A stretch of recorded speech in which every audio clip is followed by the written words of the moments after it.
Boa noite, a paz, igreja.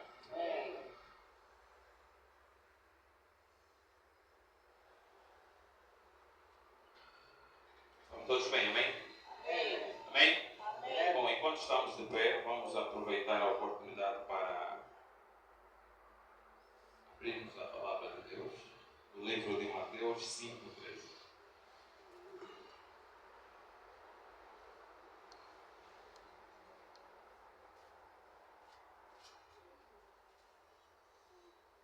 Amém?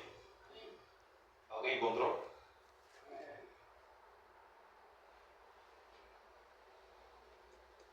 Vós sois o sal da terra. Ora, se o sal vier a ser insípido, como lhe restaurar o sabor?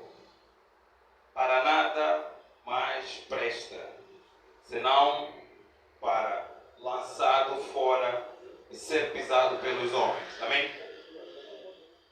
Podemos sentar, você vai orar por 1 minuto, pedir que Deus venha transmitir uma palavra no seu coração.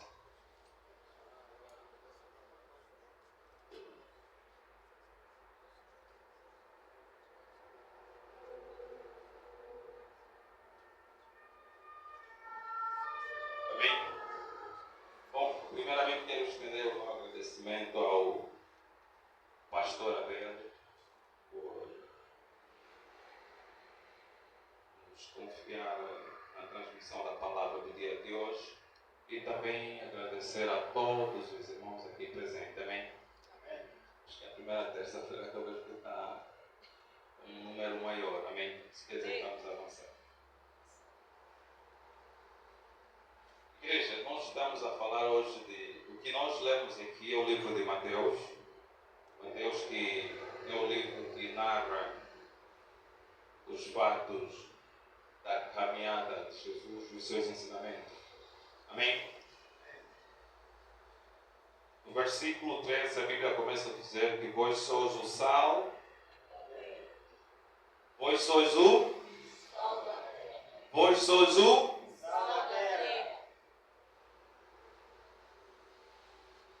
Bom, a Bíblia nos convida ou nos diz que nós somos chamados a ser o sal da terra.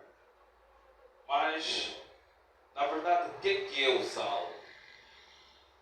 O tema de hoje, a mensagem tem como subtema crentes com sal. Estranho. Crentes com sal. Então, o que vai ser o sal? O sal é um mineral. Esse mineral é muito eficaz para a vida humana. Amém? Esse mineral, na realidade, o sal não caduca. Mas se o sal não caduca, por que vem ali data de expiração? Só vem data de expiração por conta da mistura dos componentes que é colocado no sal. Amém? O sal, se sairmos daqui agora, pastor Cláudio, batermos 100 casas, todas as casas, eu tenho 99% de certeza que vamos encontrar o sal. As pessoas não vivem sem o sal. Amém? Mas por que Deus nos convida a sermos, que nós somos o sal da terra?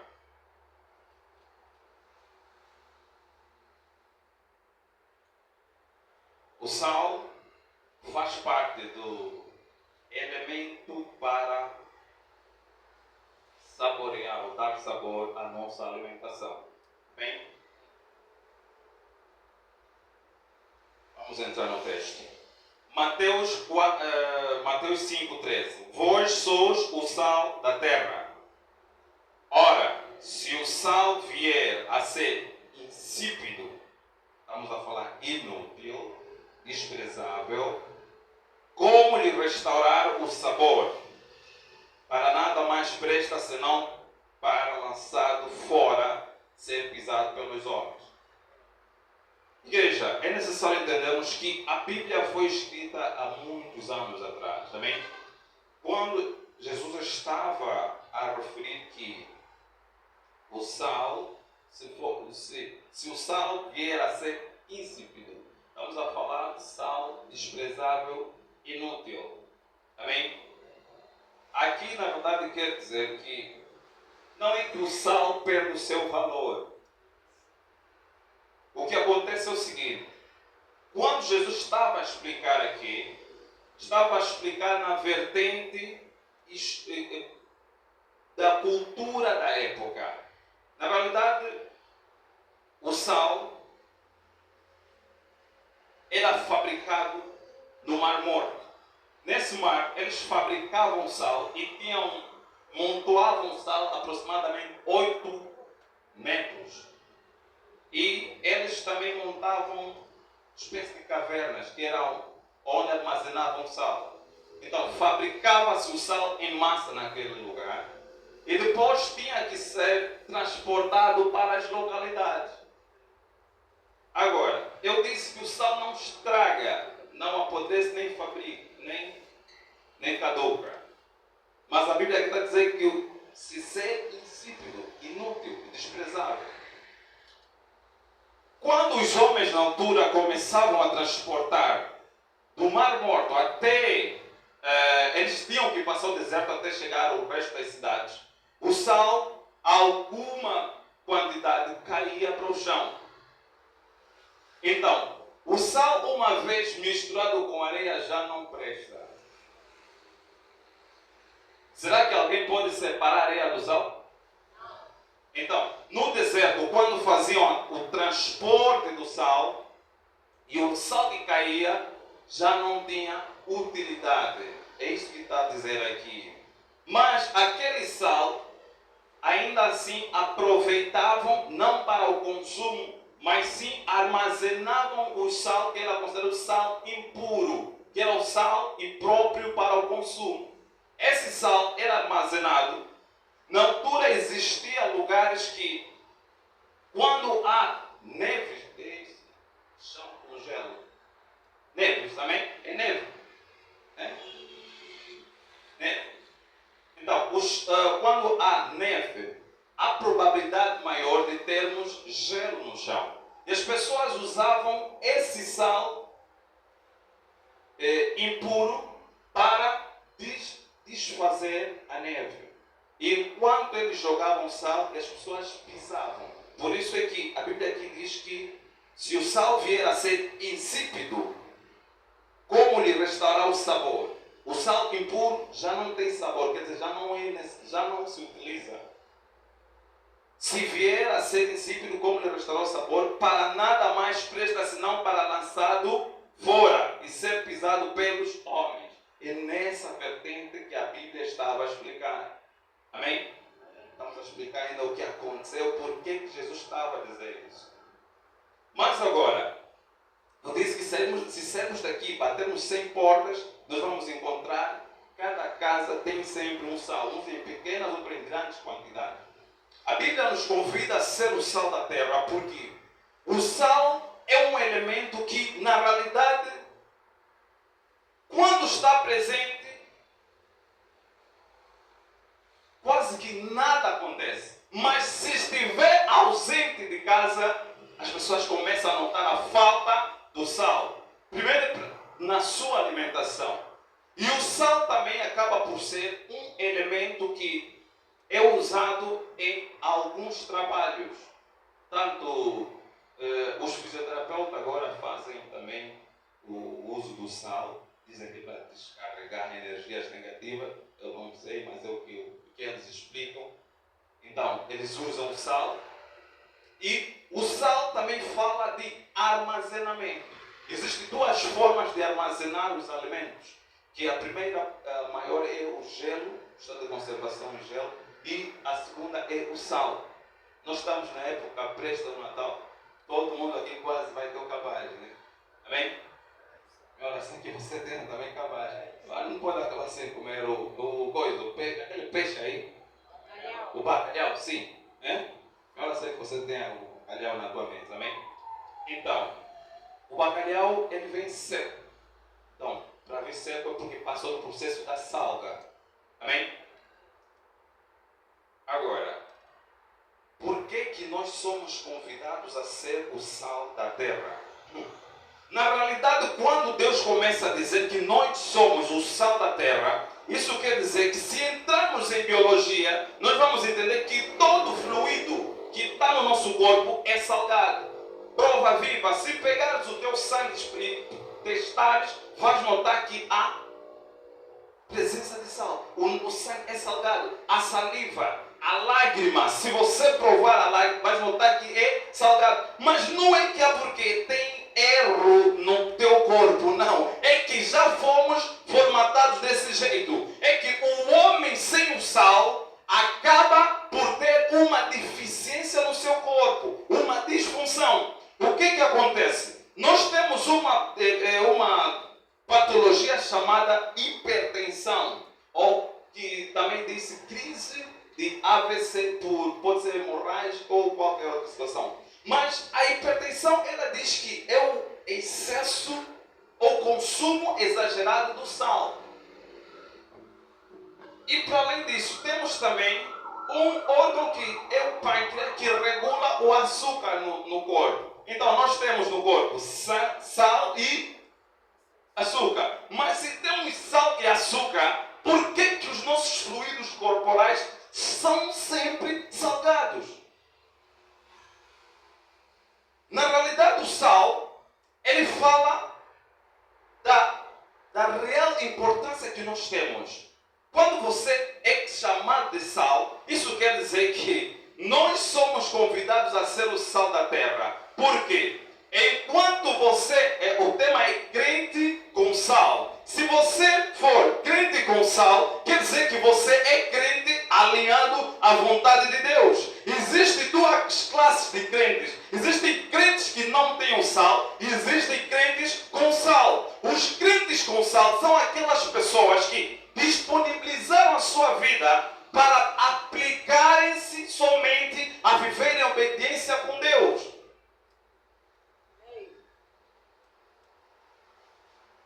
Para viver em obediência com Deus. Por quê? Eu disse que todas as casas, vocês sabem, daqui até 100 casas vamos encontrar o sal. Mas se tivermos a ausência do sal, é notável que essa casa pode consumir uma comida sem sabor. Se a comida não tem sabor, para que serve?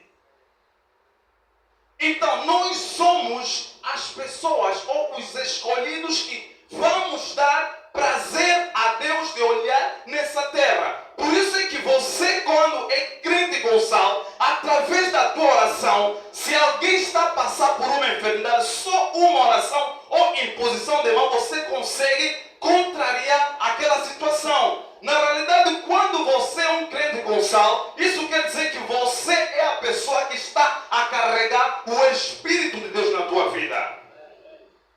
Nós vimos que um homem na Bíblia, se não fala Ezequiel, ele é um homem de Deus, mas acontece que os dias dele chegaram e ele fez uma oração: Pai, me dê mais anos de vida. Deus só respondeu a oração dele porque ele era uma pessoa que já estava em comunhão com Deus. Então, se você for um crente de falácia, de palavra, não de atitude, não de coração, você não é um crente com sal, mas é um crente externo. Quer dizer, você é crente por fora, mas por dentro você não é nada, você é vazio. A tua oração que você vai fazer não tem como funcionar. O que faz funcionar a oração não é porque você se converteu hoje, mas estamos a falar qual é a tua rotina que você tem tido com Deus. Muita gente hoje, pastor Varela, ora, até dor de cabeça não consegue passar. Ele próprio: Ei, Pai, me tira essa dor de cabeça. Ei. O milagre, a manifestação do milagre, muitas das vezes não acontece porque você não tem o Espírito de Deus. É porque você está desprezar o conhecimento básico. Tens dor de cabeça, vai comprar paracetamol, toma, isso vai passar. Faz orar para quê? Quando você entende que sim, coisas, Deus já deu a solução. A Bíblia diz que Deus é onisciente. E é o Deus da ciência. Deus dá a capacidade do homem desenvolver coisas para o bem, como também o homem pode usar o próprio conhecimento para destruir o próprio homem.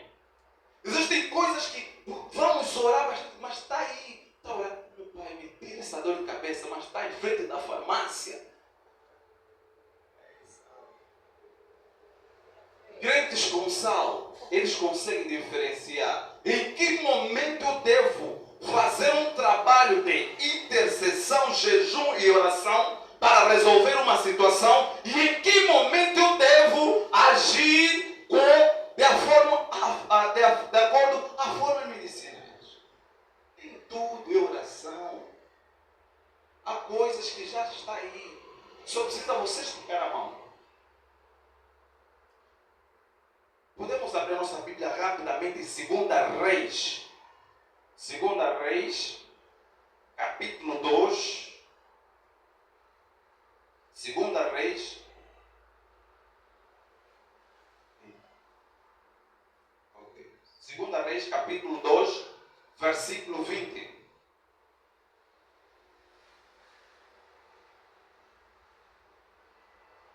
Levantou-se à meia-noite. E enquanto dormia a tua serva, tirou-me. Esse aí mesmo? Ok. Tirou-me meu filho e o deitou nos seus braços. Não, vou botar aqui, não é esse. Vamos abrir João 1:12. João 1:12.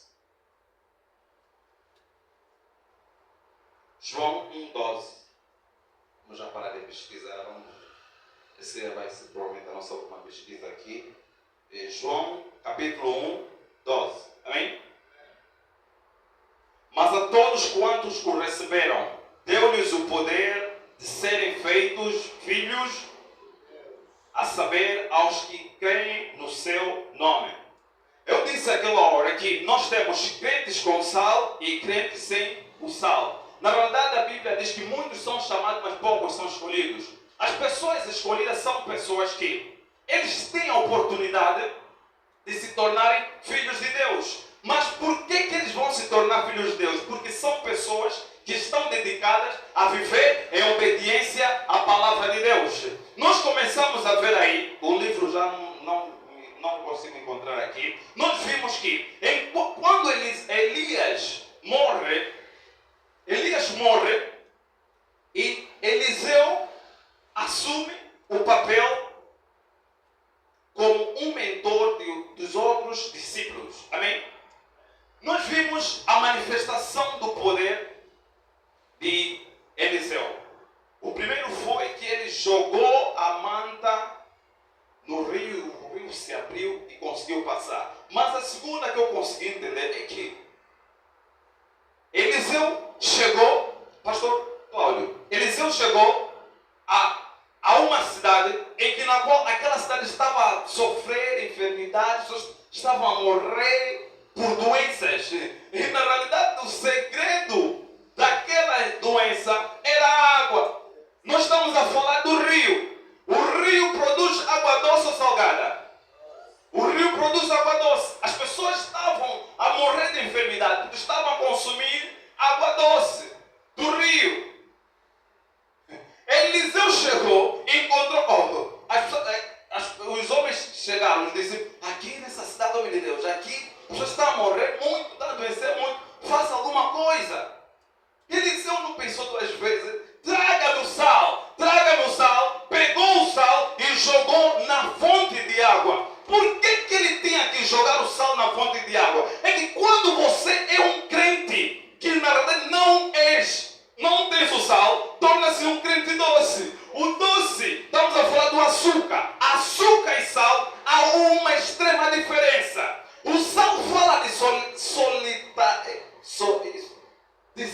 estar só.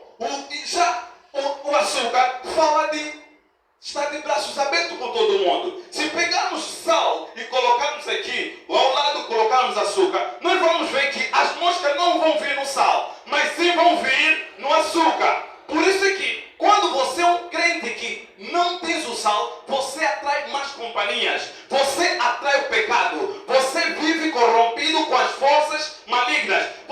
vive atrás de quimbandas e quimbandas para te dar resposta de uma solução. Mas quando você entende que você é um crente com sal, você não precisa atrair. Você não vai atrair esse tipo de pessoas. Elas, quando querem se aproximar de você, ei, aqui não tem vizinhança, aqui não tem amiguismo, aqui não tem familiarismo. Esse homem está salgado. E se está salgado, mosca nunca vai pousar. Que maneiro nunca vai chegar a te dar um acordo. Você como não estás a conseguir subir no teu ministério, toma essa raiz, mastiga e vais começar a avançar. Primeiro é que antes dele chegar, ele vai notar que não tem uma atmosfera como do açúcar. O açúcar basta estar destapado, as moscas começam a atrair. Por isso é que nós vimos que quando Pedro estava a pregar, Paulo estava a pregar, no meio deles apareceu uma senhora que estava a fazer, ela prestava serviços de encantamentos, e enquanto os homens de Deus pregavam, ela chegava e fazia e dizia: este é os homens de Deus, segui-os. Mas Pedro olhou, não, aqui tem açúcar, porque as moscas estão a se aproximar. Quando uma pessoa que não tem a presença de Deus se aproxima do homem de Deus, ela nunca vem só. Ela atrai demônios no corpo dessa pessoa. Por isso é que o homem de Deus, Pedro, diz: ei, você está a dizer que esses são homens de Deus, seguiu. Espera aí, este é homem de Deus, está certo, seguiu. Qual é a fonte que está a dizer essa verdade? Nem toda a verdade são ditas por homens de Deus. Existem mentiras encobertas na verdade. Ela estava a dizer a verdade, mas as práticas que ela fazia não eram práticas da luz, eram práticas das trevas. Aquela mulher, logo que o homem de Deus notou, disse: ei, para! Ela estava a ser usada por espírito de Pitom, o espírito enganador. Todo homem de Deus, não importa onde ele vai, quando se aproxima de alguém que não é crente com sal, mas é um crente doce, o crente com doce, ele só anda, vou na igreja, está a carregar uma legião de demônio. Mas através do homem de Deus é possível ver uma libertação e transformação imediata naquele momento. A libertação nem sempre vem com a imposição de mão. Às vezes vem só com uma palavra na tua vida e é capaz de liberar você. Nós vimos o Gadareno. Gadareno, a Bíblia não fala o nome. Existem pessoas que vão fazer coisas grandes, mas seus nomes nunca serão divulgados. Então não corre atrás. Eu também quero ter 5.000 visualizações no meu story.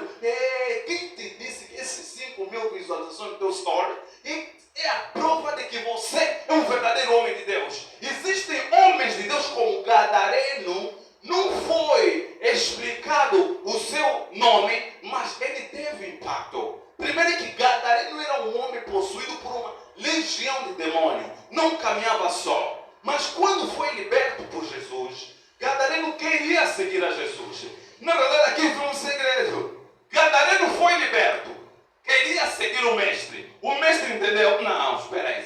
Se eu te libertei, a cidade toda tinha medo de ti. Agora, se você andar comigo, eu começo a entender que eu vou ter poucos discípulos. Existem momentos que para termos mais discípulos vamos ter que largar. Por isso é que existem pessoas que estão aqui conosco na igreja, mas daqui a 1 ano, 2 anos, 6 meses, não sei, eles vão sair. Porque não é para estar aqui. Ele tem que continuar a fazer a obra para fora. Enquanto Jesus entendeu que se Gadareno continuar comigo, eu vou ter poucos discípulos, mas se ele continuar o ministério lá fora, as pessoas vão ser impactadas só pelo testemunho de Gadareno. Gadareno, as pessoas olhavam para ele e falavam: mas esse aqui é aquele que soltava das correntes. Hoje está assim, está a falar que um homem chegou, orou para ele, ele libertou, ele está livre. O testemunho é a chave de convencer alguém a trair o que você tem. Por isso que na igreja, quando é momento de testemunho, é momento de prestar bastante atenção. Porque há pessoas que vão ser impactadas até aqui na igreja, não é porque alguém lhes pregou, é só porque ouviu um testemunho. Eu estava meu marido em coma, mas naquele dia cheguei, pastor Abel orou, ele ficou liberto. Existem pessoas que estão na mesma situação. Através do teu testemunho, você vai conseguir entregá-los a mensagem da cruz. E todos quantos receberam, deu-lhes o poder de serem feitos filhos de Deus. Se Jesus chegou ao mundo, por que a Bíblia está a dizer que todos quantos os receberam? Será que quando Jesus chegou, não são todos os que lhe receberam? Qual é a recepção que a Bíblia está a querer dizer? A Bíblia está a dizer que a recepção que você vai ter para se tornar filho de Deus não é quantas vezes você vem na igreja. Não é quantas vezes até você lê a Bíblia. Mas estamos a falar o que está dentro. Se você receber Jesus de corpo e alma, de todo o teu coração, temos o poder e a capacidade de se tornarmos filhos de Deus. E se somos filhos de Deus, por isso é que você vai notar que o sal até vem assim em pedacinhos, bolinhas e bolinhas. Eles podem até estar juntos. Homens de Deus podem estar juntos a orar, mas nunca vem mosca. Por mais que você tirar um pedaço, vamos falar o sal grosso, tira um pedaço, não vai vir mosca. Mesmo que você desunificar, não vai vir mosca. Mas se você pegar até um pedaço de açúcar, vai vir mosca. A união de homens de Deus torna a atmosfera diferente. Por isso é que quando há uma vigília de oração, milagres acontecem, não no local, mas onde o homem saiu. Você vê que aquele homem, quando chegou para Jesus, mestre, minha filha está doente. Na verdade ele chegou, encontrou o homem que é o dono do sal, que nos orienta a sermos do sal. Ele disse, Jesus disse, leva-me até a tua casa. Ele disse, não, se uma palavra disseres, para mim basta, porque eu também sou um homem de guerra. E aquilo que eu digo, os meus homens correm. Ele entendeu na dimensão profunda aqui. Mesmo que Jesus não saia daqui até lá na minha casa,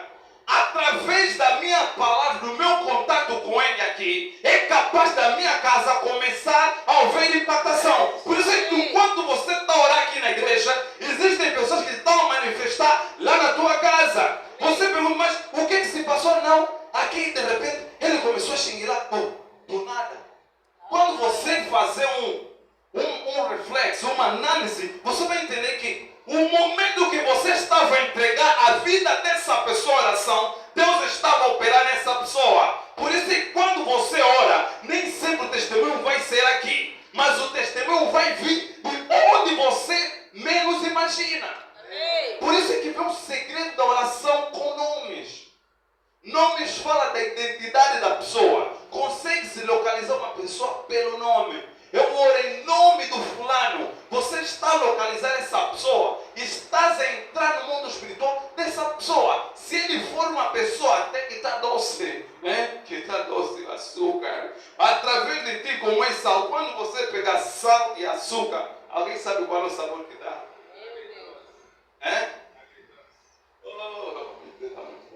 Agridoce. Então, o agridoce é uma composição que usam muito nos hospitais para dar energia ao corpo. Mas entre a destrose e o soro fisiológico, o soro praticamente mais usado é o soro fisiológico, que é o soro de sal. Se quando estamos doentes precisamos de sal, e quando estamos fracos na nossa vida espiritual precisamos de quê? Quando nós estamos fracos, precisamos de sal. E quando você está fraco na vida espiritual, o sal fala de soro no hospital. O soro é um elemento que